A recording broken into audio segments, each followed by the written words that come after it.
Caríssimos alunos, caríssimas alunas, a Coordenação de História do Terceiro Ano do Ensino Médio, em sua base comum, retorna aqui ao objeto do conhecimento Brasil de 1945 até 1964, na sua aula 2 das duas previstas, nessa semana 26, que vai de 19 a 23 de julho de 2021, fechando, então, esse objeto do conhecimento e concluindo também os objetos do conhecimento do segundo trimestre letivo de 2021. Vejamos então o roteiro dessa aula de número 2. Primeiramente, falaremos sobre os diferentes governos de 1945 a 1964. Depois, mencionaremos as consequências da República Populista no âmbito da história do Brasil. E fecharemos com os fatores que levaram ao movimento cívico-militar de 31 de março de 1964. Primeiramente, falaremos sobre os diferentes governos de 1945 a 1964. Então, após a deposição de Getúlio Vargas, nós iniciamos esse período com o governo do general Dutra, que foi de 1946 a 1951. Como vemos nesses dados biográficos, que vocês poderão ver com mais detalhes nos slides disponíveis para vocês no ambiente virtual de aprendizagem, ele era militar de Cuiabá, do Mato Grosso. Foi, entre outras coisas, ministro da Guerra. Vemos aqui que ele passou para a reserva 2 dias antes de sua posse, em 31 de janeiro de 1946, portanto, ele não estava mais na ativa quando foi presidente. Ele faleceu no Rio de Janeiro em 11 de junho de 1974. Depois, nós tivemos o retorno do presidente Getúlio Vargas, onde colocamos a Era Vargas, o governo democrático, que foi de 1951 a 1954.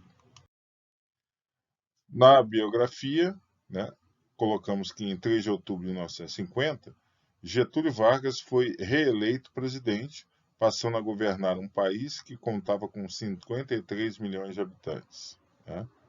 Então, ele retorna agora, mas eleito presidente democraticamente. Depois, tivemos o governo de Café Filho, que foi de 1954 a 1955. João Café Filho, cujos dados biográficos constam aqui, ele era o vice-presidente de Getúlio Vargas e assumiu a presidência da República com o suicídio de Getúlio Vargas. Passou, então, a ser o presidente. Depois, nós tivemos o governo de Carlos Luiz, em 1955. Carlos Luiz era o presidente da Câmara. Ele assumiu a presidência por 3 dias, tendo em vista que Café Filho se afastou, alegando motivos de saúde. Envolveu-se no plano de impedir a posse de Juscelino Kubitschek, o JK, como visto em outros momentos. Então aqui nós temos a biografia de Carlos Coimbra da Luz, que era advogado, nascido na cidade de Três Corações, estado de Minas Gerais, em 4 de agosto de 1994 e faleceu no Rio de Janeiro em 9 de fevereiro de 1961. Depois, nós tivemos o governo de Nereu Ramos, que foi de 1955 a 1956. Ele governou menos de 2 meses e fez a transição para o governo de JK e do seu vice-presidente, João Goulart. Então, nós tivemos nesse período Café Filho, que era vice-presidente de Getúlio Vargas, depois tivemos Carlos Luiz e, posteriormente, Nereu Ramos, nesses anos que antecederam o retorno à tranquilidade, à normalidade democrática. Nereu de Oliveira Ramos era advogado, nascido na cidade de Lages, estado de Santa Catarina, em 3 de setembro de 1888. Né? Faleceu em desastre aéreo, ocorrido em Curitiba, em 16 de junho de 1958. Depois, nós tivemos o governo Juscelino, o JK, de 1955 a 1960. Juscelino Kubitschek de Oliveira, o JK, era médico, nascido na cidade de Diamantina, estado de Minas Gerais, em 12 de setembro de 1902. Ele faleceu em acidente automobilístico na Via Dutra, próximo a Resende, em 22 de agosto de 1976. Depois, sucedeu a Juscelino Jânio Quadros. Jânio da Silva Quadros era advogado, nascido em Campo Grande, estado do Mato Grosso do Sul, em 25 de janeiro de 1917. Ele faleceu na cidade de São Paulo em 16 de fevereiro de 1992. Então, existia a chapa de Jânio Quadros como presidente e João Goulart como vice-presidente. João Goulart, então, passou a ser o presidente, porque Jânio Quadros renunciou. E aí tivemos mais movimentos para impedir que João Goulart fosse o presidente do Brasil. João Goulart estava fora do Brasil, em viagem à China, então Pascoal Ranieri Mazzilli, ele foi o seu sucessor. Então ele ficou no cargo na ausência do país, do vice-presidente, que assumira a presidência devido à Constituição. Temos aqui a biografia de Pascoal Ranieri Mazzilli, que era advogado, nascido da cidade de Caconde, estado de São Paulo, em 27 de abril de 1910. Como assinalamos aqui, foi presidente da Câmara dos Deputados de 1959 a 1965 e, nessa condição, assumiu por diversas vezes a presidência da República, em especial em 1961, como comentamos, com a renúncia de Jânio Quadros, e em 1964, quando João Goulart foi declarado não mais o presidente e o cargo de presidente da República foi considerado vago. Ele faleceu em São Paulo em 21 de abril de 1975. João Belchior Marques Goulart era advogado, nascido na cidade de São Borja, estado do Rio Grande do Sul, em 10 de março de 1918, a mesma cidade de Getúlio Vargas. Então, ele primeiramente foi o vice-presidente, tivemos um período parlamentarista e, posteriormente, ele, depois de um plebiscito, voltou como o presidente. E aí assumiu definitivamente a presidência da República. Como colocamos aqui ao final, ele foi vice-presidente da República no governo Juscelino Kubitschek e, por força de dispositivo constitucional, presidente do Senado de 1956 a 1961. Em 1960, reelegeu-se vice-presidente na chapa de oposição ao candidato udenista Jânio Quadros.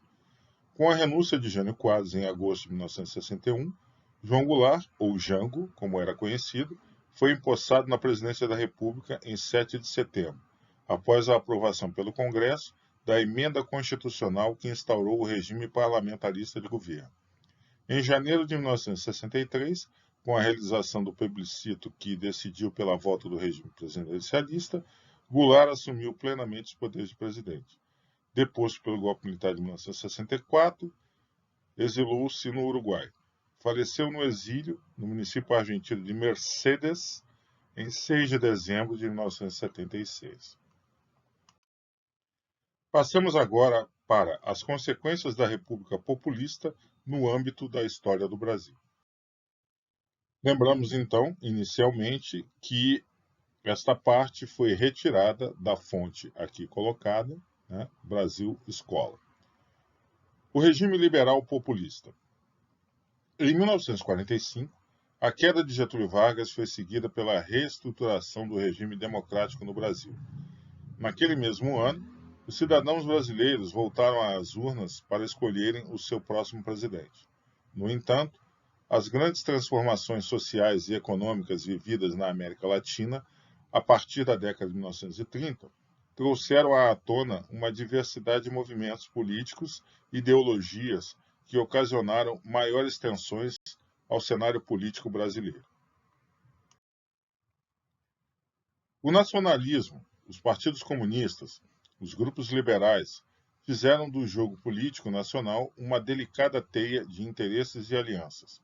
Ao mesmo tempo, os processos de industrialização e urbanização fizeram com que os centros de disputa pelo poder saíssem das mãos das antigas e conservadoras elites agrárias e se despedaçasse, entre aspas, entre profissionais liberais, operários, militares, funcionários públicos. No entanto, essa pluralidade de grupos e ideologias viveu ao lado de lideranças políticas arrebatadoras. Foi nesse momento que alguns políticos buscaram o apoio dos diferentes setores de uma sociedade em pleno processo de modernização. O carisma, os discursos melodramáticos e o uso da propaganda massiva produziram ícones da política que, ainda hoje, inspiram os hábitos e comportamentos das lideranças políticas. Os estudiosos dessa época definiram tal período histórico como o auge do populismo no Brasil.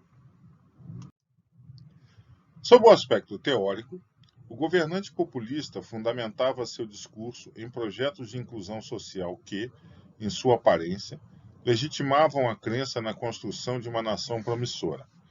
Definindo seus aliados como imprescindíveis ao progresso nacional, o populismo saudava valores e ideias que colocavam o grande líder como porta-voz das massas.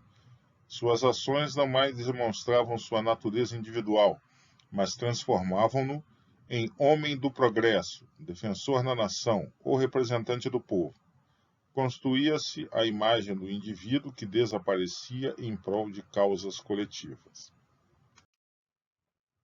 O primeiro líder populista a ter grande destaque no Brasil foi Getúlio Vargas, primeiro período de 1930 a 1945 e o segundo período de 1951 a 1954, que, por meio de amplas alianças e o controle dos meios de comunicação, se transformou em uma grande unanimidade política. Seu discurso nacionalista e a concentração de poderes políticos lhe ofereceram uma longa carreira presidencial.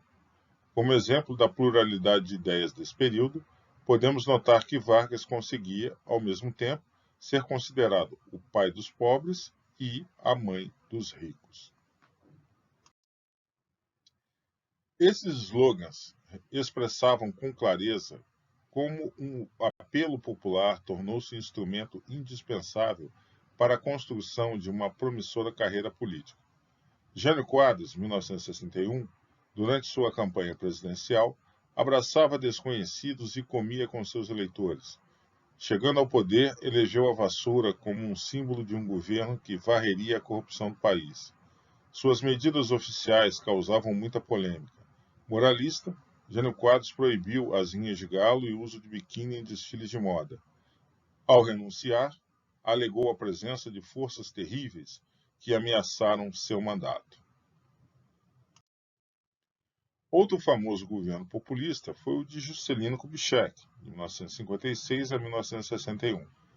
Prometendo realizar 50 anos de progresso em 5 anos de governo, JK ficou afamado pela construção de um país moderno, abrindo portas para as indústrias multinacionais estrangeiras. Elevou o padrão de consumo e conforto das populações urbanas com a introdução de aparelhos eletrodomésticos e dos primeiros carros populares. Além disso, o ousado e dispendioso projeto de construção da nova capital, Brasília, fez com que o empreendedorismo fosse a marca maior de sua administração. Mesmo dando a ideia de que os líderes populistas fossem irresistíveis, não podemos deixar de dizer que certos grupos políticos também fizeram forte oposição a esses líderes nacionais. O crescimento populacional brasileiro e a abertura dos novos desafios conviviam com a polarização da política internacional, que dividiu as nações do mundo entre o capitalismo e o comunismo. Desta forma, grupos ultraconservadores e setores de esquerda encontravam-se em pontos longínquos do cenário conciliador do fenômeno populista brasileiro. Comunas e reaças, que são palavras de hoje, para melhorar o texto, a compreensão, eram representantes de uma tensão política que colocou, neste mesmo período, a democracia em xeque. A ascensão da Revolução Cubana, em 1959, trouxe medo e esperança a diferentes grupos da nossa sociedade. Ao mesmo tempo, grupos militares instituíram a urgência de uma intervenção política que impedisse a formação de um governo socialista no Brasil. Viveu-se em uma economia que sabia muito bem promover a prosperidade e aumentar a miséria. Foi nesse momento que, durante o governo de João Goulart, de 1961 a 1964, os movimentos pró- e antirrevolucionários eclodiram no país. A urgência de reformas sociais viveu em conflito com o interesse do capital internacional. Em um cenário tenso e cercado de contradições, os militares chegaram ao poder, instaurando um governo ferrenhamente centralizador. Em 1964, o Estado de Direito perdeu forças, sem ao menos confirmar se vivemos, de fato, uma democracia. Isso, opinião do site. Fechamos agora, então, com a parte número 6, os fatores que levaram ao movimento cívico-militar de 31 de março de 1964. Conforme está no livro, no governo de João Goulart, tivemos o chamado golpe militar. Então, explodiu a rebelião em Minas Gerais em 31 de março de 1964, apoiada pelo governador Magalhães Pinto. Houve a adesão de unidades militares de São Paulo, do Rio Grande do Sul e da Guanabara, que era o antigo Distrito Federal. João Goulart não resistiu ao golpe e deixou Brasília em 1º de abril de 1964. Vejamos então a Revolução de 1964 a partir do que existe no CPDOC da Fundação Getúlio Vargas. Movimento político-militar deflagrado em 31 de março de 1964, com o objetivo de depor o governo do presidente João Goulart. Sua vitória acarretou profundas modificações na organização política do país, bem como na vida econômica e social. Todos os 5 presidentes militares que se sucederam desde então declararam-se herdeiros e continuadores da Revolução de 1964. Revolução ou golpe? As interpretações simplificadas sobre a natureza do movimento de 31 de março de 1964, que derrubou o governo constitucional do presidente João Goulart, dificultaram o entendimento do processo que deu origem ao mais longo colapso democrático sofrido pela República Brasileira. Vamos lembrar que houve também uma interrupção durante o Estado Novo de Getúlio Vargas. O movimento que culminou com a deposição de Goulart, manipulado semanticamente, tem sido exaltado como revolução ou condenado como golpe de Estado. Mas, a exemplo de todas as caracterizações ou definições resumidas, essas são também de pouca utilidade quando se pretende analisar e compreender as causas e as consequências do episódio. Somente o entendimento, além das conceituações simplistas, possibilitará esclarecimentos adicionais e mais satisfatórios do que obtidos tanto pelos que consideram a queda de Goulart como resultado de uma ruptura política nos moldes revolucionários, quanto pelos que a reduzem ao simples resultado de um golpe de força militar. Revolução ou golpe de Estado? Ambos são movimentos com características distintas e inadequadas, por ampliação no primeiro caso e por simplificação no segundo, para explicar os acontecimentos anteriores e posteriores à derrubada de Jango em 1964. O conceito de revolução, com os contornos modernos e mais precisos que recebeu a partir da teoria marxista, supõe a ação revolucionária como um instrumento de transformação nas relações políticas, sociais e culturais, no ordenamento jurídico institucional e na estrutura econômica. Historicamente, no plano da ação política, as revoluções têm se dado com o emprego da violência e a alteração de domínio de classe no aparelho de Estado. O golpe de Estado, sem as motivações ideológicas de uma revolução, limita-se a um movimento das elites políticas e visa a substituição de autoridades, para restabelecer a hegemonia de alianças políticas mais fortes entre a própria classe dominante. Como regra, não altera os marcos institucionais e nem opera mudanças substanciais nos mecanismos jurídicos, políticos, econômicos ou sociais. No golpe de Estado, é escassa ou inexistente a participação popular. É breve a duração da luta política e, normalmente, é reduzido o nível de violência.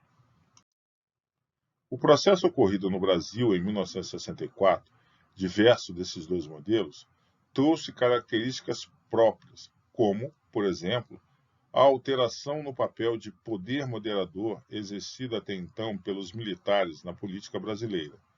Seus elementos básicos de julgamento, a face política e o modelo econômico-social, o definem como um regime militar autoritário, centralizador e burocratizante, mas de consequências econômicas modernizadoras, que, às expensas de forte compreensão salarial e grande concentração de renda e capital, promoveram um tipo de desenvolvimento intimamente vinculado aos investimentos estrangeiros.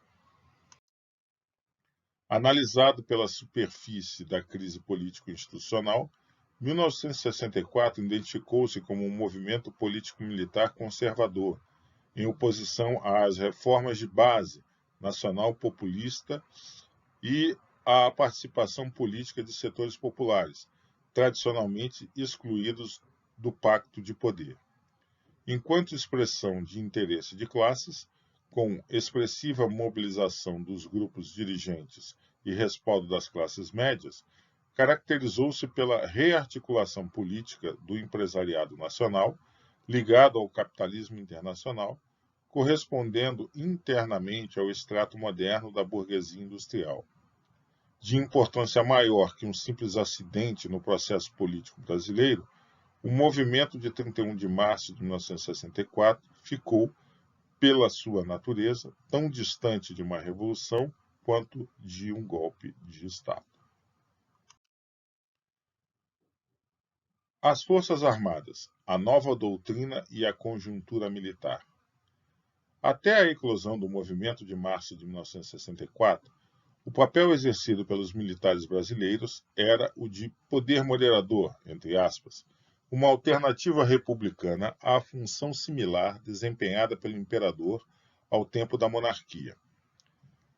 Admitidas como árbitro dos conflitos políticos partidários, as Forças Armadas intervinham no processo e retornavam em seguida às suas funções profissionais, deixando para os grupos civis o restabelecimento da normalidade constitucional que se havia rompido.